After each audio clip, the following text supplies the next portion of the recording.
Tata consultancy services (TCS) की stock market में listing के करीब 19 साल बाद टाटा की एक और कंपनी टाटा टेक भी मार्केट में लिस्ट होने वाली है। इसकी पेरेंट कंपनी टाटा मोटर्स पहले से ही मार्केट में लिस्टेड है।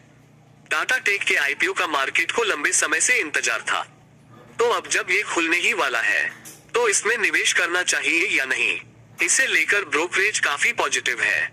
यह इश्यू पूरी तरह से ऑफर फॉर सेल का है, यानी कि इसके तहत कोई नया शेयर नहीं जारी होगा, लेकिन इसके बावजूद मार्केट काफी उत्साहित है। इसका 3042 करोड़ रुपए का IPO सब्सक्रिप्शन के लिए 22 नवंबर को खुलेगा। तो आइए टाटा टेक IPO के बारे में डिटेल में समझते हैं। टाटा टेक का 3042.51 करोड़ रुपए का IPO सब्सक्रिप्शन के लिए 22 से 24 नवंबर के बीच खुला रहेगा। इस इश्यू में 475 से 500 रुपए के प्राइस बैंड और 30 शेयरों के लॉट में पैसे लगा सकेंगे।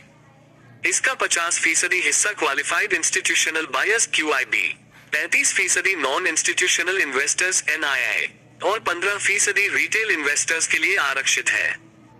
इश्यू का 10% टाटा मोटर्स के शेयर होल्डर्स और 0.5% हिस्सा टाटा टेक के एम्प्लॉइज के लिए आरक्षित है। IPO की सफलता के बाद शेयरों का अलॉटमेंट 30 नवंबर को फाइनल होगा और BSE, NSE पर 5 दिसंबर को एंट्री होगी। इस इश्यू के तहत ऑफर फॉर सेल विंडो के जरिए शेयर होल्डर्स 6,08,50,278 इक्विटी शेयरों की बिक्री करेंगे, जो कंपनी के कुल पेड अप शेयर कैपिटल का करीब 15% है। तो आइए अब जानते हैं IPO लाने का मुख्य मकसद क्या है। चूंकि यह IPO पूरी तरह से ऑफर फॉर सेल का है, तो इसका मतलब है कि IPO का पैसा कंपनी को नहीं मिलेगा। ऐसे में IPO लाने का मुख्य उद्देश्य मौजूदा शेयर होल्डर्स को एग्जिट विंडो देना और स्टॉक मार्केट में लिस्ट करना है। ये टाटा मोटर्स की सब्सिडियरी है और टाटा मोटर्स पहले से ही मार्केट में लिस्ट है। IPO के जरिए टाटा मोटर्स, अल्फी TC और टाटा कैपिटल ग्रोथ फंड एक अपनी हिस्सेदारी हल्की करेगी। Tata Motors 46,27,500 share 11.41%, अल्फी TC holdings 97,16,853 2.40% और टाटा कैपिटल ग्रोथ फंड एक की योजना 48,58,425 शेयरों 1.20% को बेचने की है। अभी टाटा टेक में टाटा मोटर्स की 74.69%, अल्फा TC की 7.26% और टाटा कैपिटल ग्रोथ फंड एक की 3.63% हिस्सेदारी है।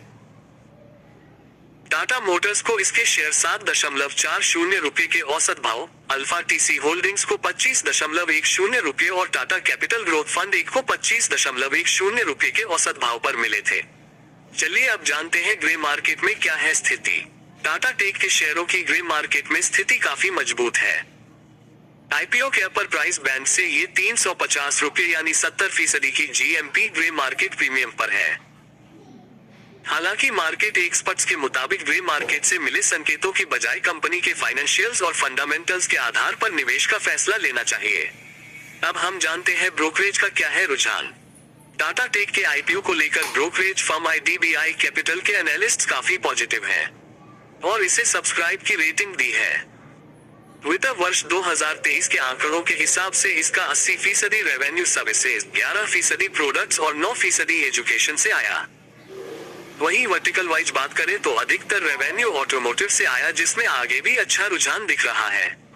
इसके अलावा एरोस्पेस सेक्टर बढ़ रहा है, तो इसका भी फायदा इससे मिलेगा। वित्त वर्ष 2021 से 23 में इसका रेवेन्यू 36% के सालाना चक्रवृद्धि दर CAGR और शुद्ध मुनाफा 62% की CAGR से बढ़ा है। इस वित्त वर्ष 2024 की पहली छमाही में इसका रेवेन्यू 34% और शुद्ध मुनाफा 36% बढ़ा और ब्रोकरेज के मुताबिक ये ग्रोथ आगे भी मजबूत बनी रहने के आसार हैं। टाटा टेक के IPO की बात करें तो ब्रोकरेज के मुताबिक वित्त वर्ष 2023 की कमाई के हिसाब से PS के 63 गुने औसतन भाव के मुकाबले यह IPO 33 गुने भाव पर है। ऐसे में ब्रोकरेज ने इसमें पैसे लगाने की सलाह दी है। अब हम जानते हैं टाटा टेक की क्या है मजबूती। टाटा टेक के पास ऑटो इंडस्ट्री की गहरी जानकारी है। यह इलेक्ट्रिक गाड़ियों का खाका तैयार करने, उन्हें बनाने और बिक्री के बाद की सर्विस यानी EV से जुड़ी एंड टू एंड